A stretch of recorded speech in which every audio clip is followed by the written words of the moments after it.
Assalamualaikum warahmatullahi wabarakatuh. Berjumpa kembali di channel Irawan Channel. Baiklah, apa kabar Bapak Ibu yang sampai saat ini ya masih menunggu pengumuman untuk pelaksanaan seleksi guru ASN P3K tahun 2022 ya.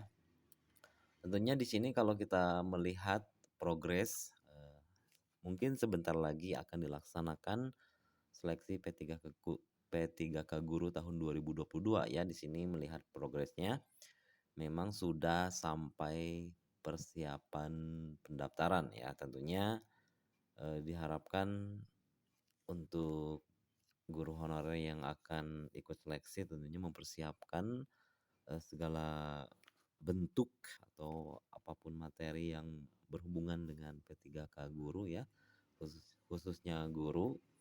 Kemudian Panselnas sebenarnya akan mengumumkan jadwal seleksi. Kalau melihat dari jadwal yang telah disampaikan oleh Kemendikbud ya sebelumnya, bahwa tanggal 25 Oktober itu merupakan jadwal pendaftaran ya untuk mulai jadwal pendaftaran untuk prioritas 1 ya. Kemudian juga kita melihat untuk informasi di media sosial ya, tentunya pendaftaran ASN 2 hari yang lalu di sini ya, berita dari cnn.com bahwa pendaftaran ASN P3K Guru 2022 resmi dibuka. Nah, padahal Panselnas belum resmi mengumumkan berita tersebut ya, sehingga guru honorer yang saat ini sedang menanti untuk informasi pendaftaran sangat kecewa ya dengan timeline yang diberitakan atau disampaikan oleh Kemendikbud tidak sesuai dengan harapan. Tentunya hal ini adalah banyak upaya positif ya yang dilakukan pemerintah, yaitu tidak hanya sekedar merekrut P3K guru ya, tetapi ingin mengcover semua guru-guru yang berkualitas tentunya untuk masa depan Indonesia ya. Kemudian juga di berita di beberapa daerah ya, tentunya para guru honorer sudah banyak yang tidak sabar ya menanti berapa sih jumlah formasi yang ditampilkan di masing-masing pemerintah daerah atau BKPSDM-nya ya. Tentunya hal ini disebabkan BKN belum memberikan instruksi untuk menampilkan atau memposting kebutuhan formasi setiap daerahnya ya. Di sini Badan Kepegawaian dan Pengembangan Sumber Daya Manusia BKPSDM ya Kabupaten Pesisir Barat masih menunggu informasi dari Badan Kepegawaian Negara BKN terkait pembukaan pendaftaran calon pegawai pemerintah dengan perjanjian kerja formasi di kabupaten setempat. Jadi Kabid Pengadaan dan Informasi Pegawai Eko Prianto Eskom mendampingi Kepala BKSDM Pesbar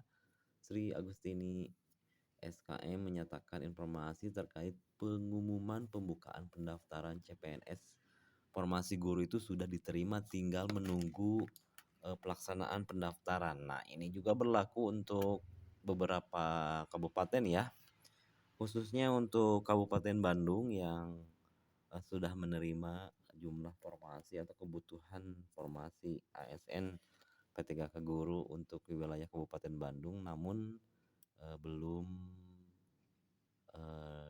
dirilis gitu ya di masing-masing webnya. Kemudian di sini ada informasi juga bahwa pengumuman terkait pendaftaran P3K guru itu sudah kita terima, tapi kita masih menunggu ya pelaksanaan pendaftaran yang akan dilakukan melalui website milik BKN. Nah, untuk Bapak Ibu jangan lupa untuk melakukan pendaftaran, cek selalu ya di SSC ASN. Kemudian dijelaskan dalam penerimaan P3K guru tahun 2022 itu Kabupaten Pesbar mendapatkan 556 kuota. Kemudian para guru bisa mendaftarkan dengan syarat harus terdaftar terdaftar dalam data pokok pendidikan atau Dapodik minimal 3 tahun ya. Nah, saya ingatkan kembali bahwa untuk prioritas ya, prioritas itu dibagi menjadi 3 ya, prioritas 1, 2, 3 ya tentunya. Di sini untuk prioritas 1 langsung mendapatkan, eee, penempatan ya tentunya dengan alur seperti ini. Jika ada formasi dalam sekolah tersebut maka akan diisi oleh THK 2, kemudian kalau masih tersisa lagi, maka guru honorer negeri yang akan mengisi formasi tersebut. Kemudian misal tidak ada guru honorer negeri, ya terpaksa harus dilimpahkan oleh lulusan PPG. Dan kemudian tidak ada lulusan PPG maka harus dilimpahkan lagi ke guru honorer swasta. Kemudian secara teknis ya di dalam kategorinya dilakukan untuk berdasarkan nilai. Nah, sini misalnya kalau nilai teknisnya masih sama maka langsung membandingkan ya untuk nilai manajerial, sosial kultural, kemudian apabila misal nilainya masih sama maka dilakukan wawancara dan kemudian lagi jika nilai wawancaranya sama maka dilihat dari kategori penilaian yaitu usia, siapa yang paling tua seperti itu ya.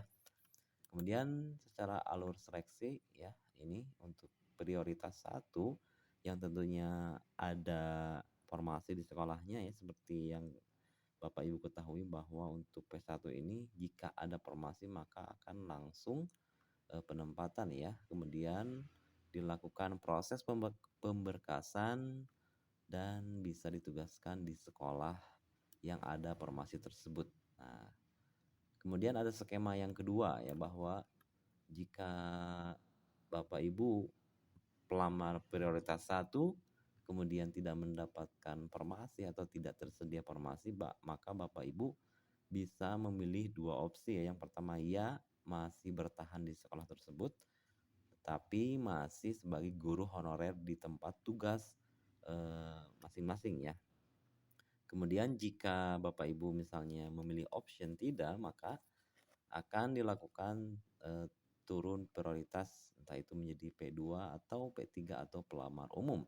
Ya tentunya di sini akan melakukan formasi memilih formasi yang diobservasi sesuai tempat tugas atau jika pelamar umum dilakukan seleksi kompetensi. Nah, di sini Bapak Ibu harus bersaing dengan rekan-rekan yang lain ya. Tentunya kalau memilih kita tidak memilih opsi ya atau ingin turun prioritas ya, tentunya harus bersaing dengan P2, P3 pelamar umum. Kemudian untuk pelamar seleksi di sini ada beberapa kategori juga, THK 2 honorer negeri, PPG guru swasta.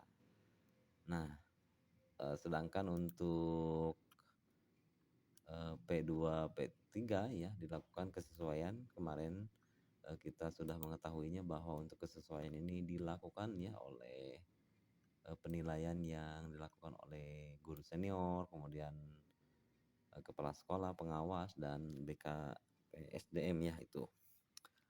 Nah, sedangkan untuk pelamar umum jelas di sini ya, maka akan dilakukan seleksi tes yang dilaksanakan apabila masih tersedia. Ingat ya, kata kuncinya adalah tersedia formasi P3K guru setelah seleksi kesesuaian verifikasi tentunya dengan atau masih melakukan tes dengan metode CAT ya.